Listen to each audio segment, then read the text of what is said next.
You are watching Christian Women Living in High Definition video podcast with Lady Marie Hargrove as host. The church is an integral part of a Christian woman's life, so we have dedicated a series called Church Chronicles to discuss specifically the church and its impact in the lives of women. This episode will be about a prevailing topic in churches today, church hurt. The discussion will center around what it is, how to handle it, overcome it, and heal from it and more. Now to the host, Lady Marie Hargrove. Welcome to Christian Women Living in High Definition. I'm your host, Marie Hargrove. This is our third session on church hurt. We've been talking about that for a couple of sessions now, and we've talked about what church hurt is and how do we handle church hurt. Now we want to move forward. We want to see how we overcome it. You know, we've talked about how people deal with it. If you missed any of those, you should be able to check those out on our YouTube channel, Living in High Definition. So again, my guests today are Yolanda Hodges, Edna Ford Hardman, Nicole Gaines, and Quashana Foster. Welcome back, ladies. And we're going to start just talking about, now that, you know, church hurt is so prevalent in our churches, what can we do differently to address the hurt effectively? We've talked about what it is. We've talked about, you know, is the church handling it right? Some say we're doing some things right. Some say we're not doing it right. So how can we come together and get it right so that we can get people to stop feeling the hurt and be able to, if they feel it, overcome it and move forward and live the life that God has for them? So let's start with any one of you. Come on, give me an answer. What do you think? What can we do differently?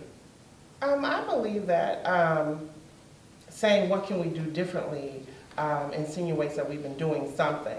And I don't think we've been doing anything. And so I'm just going to say that. So number one. So we got to start doing something. Right.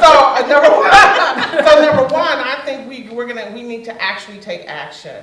Number two, the label church hurt, it does identify a specific thing, but I think it's a little overused. We attaching it to any and everything. I think that we need to, one, take ownership of some of our bad behavior. Agree. Mm-hmm. And admit that the Lord is still working on us. Two, if we love people, we need to tell them about their bad behavior in love, Mm-hmm. not attacking, not disrespecting, but we need to simply follow the example of Jesus. He made it very clear for us. Over dinner, with his boys, breaking bread. Mm-hmm. He let them know, you're going to betray me, you're Right. going to deny me. Mm-hmm. It was in love. Mm-hmm. But he let them know. So scripture's already shown us what we need to do, and we need to get focused back on the word. I think we've allowed the world to kind of seep in a little too much. We need to push back, Right. push it right on out the door, and then we need to be the example of how the world needs to change. Mm-hmm. We don't need to change and adapt for the world. We do need to grow and evolve, but we don't need to allow the world to come in to change what's happening. We need to stick with scripture and stick with what God is teaching us and who he's called us to be. We don't, once we deviate from that, then we start getting in the hurt. Right. I'm rambling. Go What do ahead. you think, Yolanda? I think that from the church perspective, I think that we need to be sure that our leaders in the church that they're developed and that they're just not given a position just to have a position, to fill a vacancy. That they're trained and they're developed to deal with people and to deal with people and their issues. And I think that sometimes that's the problem. And I think that would help in some situations. I think so. Edna? I think we need to get back, and then this, my answer may sound real elementary. You know how when we took a hard stance that we needed to get back to praise and worship, and we went on that move, and we really took it, revolutionized praise and worship. I think we need to revolutionize a basic of love. We really do need to get back to making love and putting it in action. Just love. It sounds real elementary, but we really need to get back to love and how to put it in action. Right. Okay. Nicole? Well, I co-sign, I agree. I think that, to Yolanda's point, we have come into a generation of leaders that are not equipped, perhaps not qualified or matured spiritually enough to be in leadership positions. And I think that it also goes to, because I don't think that it comes with age more than I feel like it is maturity, and that does not have an age.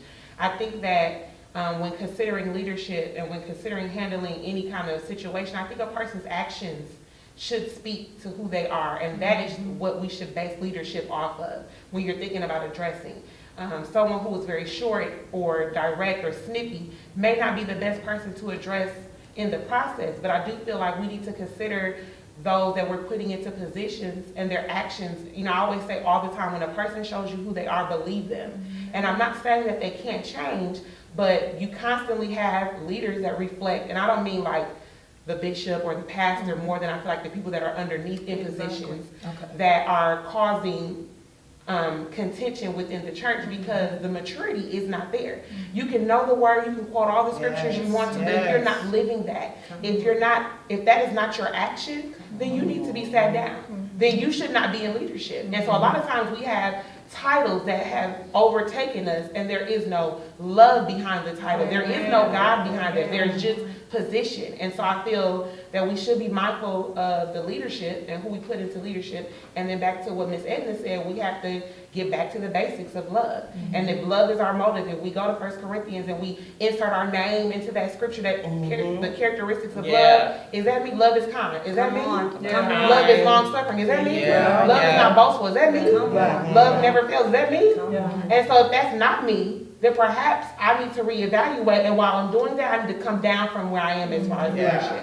Because if I can't insert my name in that, because God is love, and I can't insert my name in that, then I need to fall back from where I am, because then inadvertently I'm hurting. And I think that goes, past the leadership as well. I think we can put our names as pew members in there as well. Come on. We all have to be that love.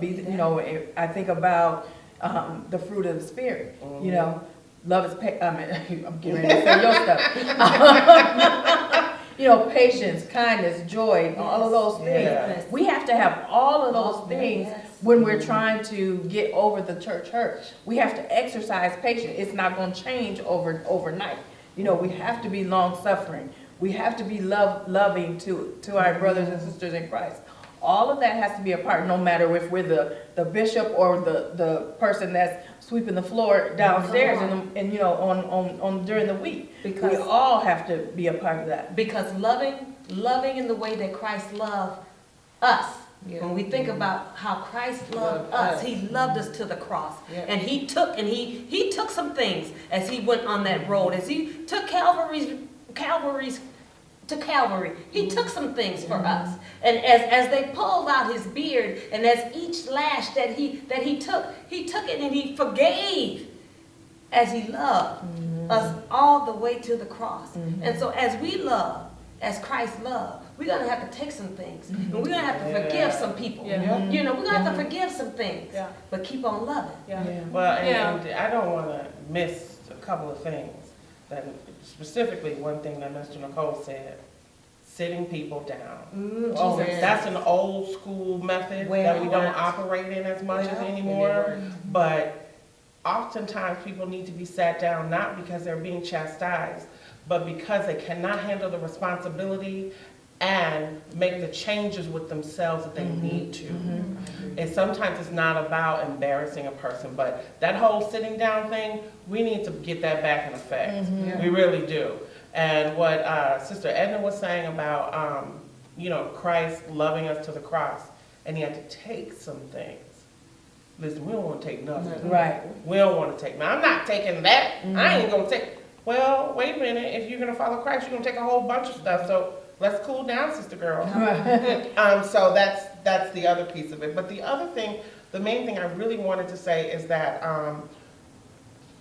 as we're operating in real love or working toward that, we have to understand that we are not perfect That's at right. all. That's right. We are not perfect.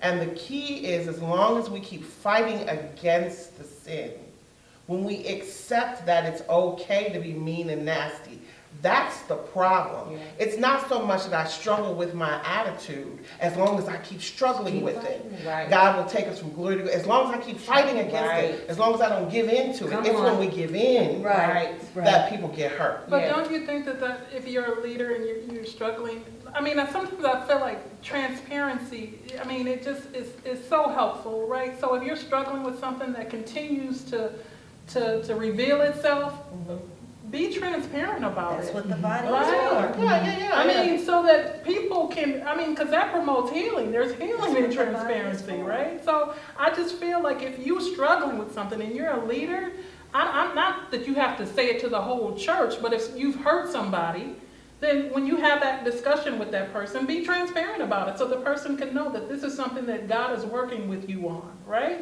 Yes. So, and then the other point I wanted to make, I think we need to get out of our feelings, Come right? on. We're so engulfed with our feelings, and I think that we need to keep our eye on Christ and not on Christians, because if we keep our eye on Christ, he's going to lead us on the right path. But if we keep our eye on Christians, we're going to be hurt all the time.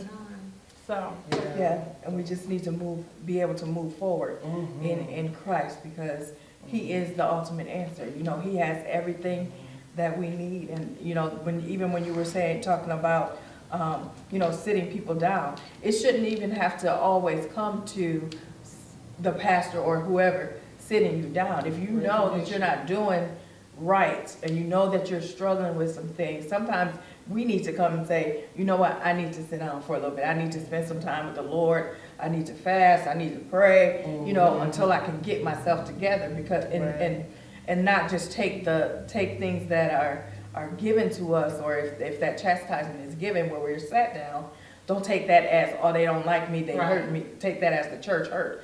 Take that as, okay, let me see see if I can see what they're seeing. What are they seeing? And if there is something, Lord, help me to fix it, so that I can be back in position, because God has called me to do this thing. I want to make sure that I'm doing it right. Exactly. So not just sit down, not just lead a church, but, you know, what can I do? How can I help myself to grow in the process? We need to quit playing with God. Can I say that? Mhm. We need to quit playing with God. Like, this ain't Friday night football. Like, we need to quit playing. You know what I mean? Like, it's not really a game. And for those of us who are more seasoned saints, if the newer saints see that it's a game, well, that's what we're teaching them. Mm-hmm. And if we're teaching them that's going to filter into their homes and on their jobs, and it's going to start affecting other people. And if my attitude is nasty, but I confront when I get at the door, but before we get to the parking lot, if you so much as even say the wrong word, you're going to get cussed out. Well, if I'm not a Christian, I'm not so sure I want to get down with your Jesus. You know what I'm saying? Right. I don't know if I would want to serve God if I wasn't a Christian, if that kind of bad behavior wasn't necessarily being checked. So I would say, like, maybe we need to stop playing with God so much and ask Him to help us get more real with Him. Okay. As we're getting ready to wrap this up, I want to give each of you 30 seconds to help somebody that may be feeling hurt to overcome that hurt. Give them some advice on how they can overcome it, and then we'll call it a day for today. Start with you, Edna. Okay. 30 seconds. My advice to you, brother or sister, that may be struggling with church hurt. Seek the Lord. Most of all, forgive. Yolanda? My 30 seconds is is choose to love the church despite all of its flaws. Nicole?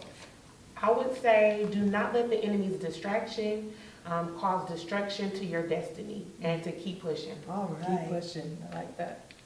I would say I'd take it back to John 3:16. God so loved the world that He gave His only begotten Son, that whosoever believes in Him should not perish but have everlasting life. God so loved the world that He gave. Mm-hmm.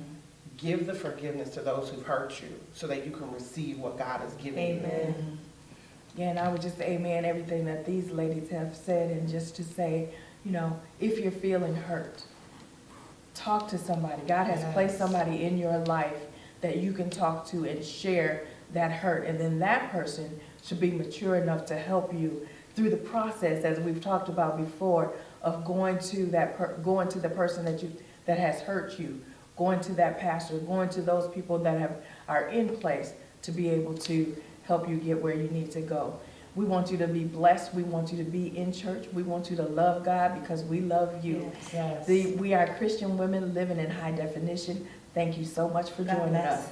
Hi, I'm Quishana Foster. It was really a wonderful time, a great afternoon to share with these Christian women in high definition about church hurt. We had a wonderful time, different opinions, different points of view, but all of it was in the spirit of godly love.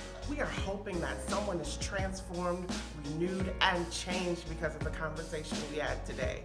We're hoping you don't feel isolated and alone, that you understand someone else has been through it too, and they have healed, and we live to tell. Not only do we live, but we thrive for Christ.